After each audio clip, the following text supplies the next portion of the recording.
درود همراهان عزیز، وقتتون بخیر باشه. 23 مرداد ماه آسیا به نوبت دیگه بارش‌ها کم کم در بخش‌های جنوبی کشور محدود میشه، مونسون یه مقدار عقب میشینه، هرچند که طی امروز ناپایداری‌هایی داریم که اطلاع رسانی کردیم، در استوری نقشه رو گذاشتیم. فردا هم به همین شکل، البته محدودتر دیگه، از پس فردا کم کم کامل محدود میشه فعالیت مونسون و بارش‌ها در بخش‌های شمالی کشور آغاز میشه. در نواری از استان‌های سواحل کاسپیان، همچنین اردبیل، آذربایجان غربی، آذربایجان شرقی، البته این آذربایجان ها یه مقدار محدود از بارش ها در این مناطق. عمدتاً بارش ها در بخش‌های شمالی مربوط هست به استان‌های سواحل کاسپیان. همچنین ارتفاعات شمالی تهران، دقت کنید، نه خود تهران، ارتفاعات شمالیش جایی که باید بارش رخ بده که سدهاتون آبگیری بشه. همچنین ارتفاعات شمالی سمنان تا استان گلستان و خراسان شمالی از امروز بارشون آغاز میشه تا جمعه. اما از جمعه بارش ها در این مناطقی که گفتم شدت و قدرت بالایی به خودش میگیره. حتما هوشیار باشید، هشدارها رو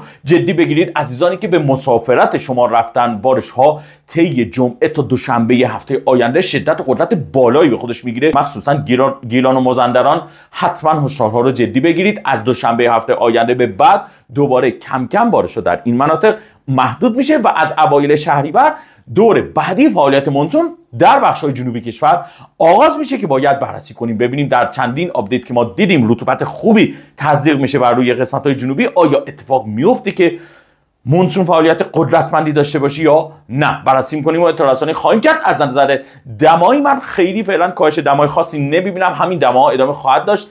از اواخر مرداد احتمالاً 2-3 درجه‌ای هم افزایش دما داشته باشیم.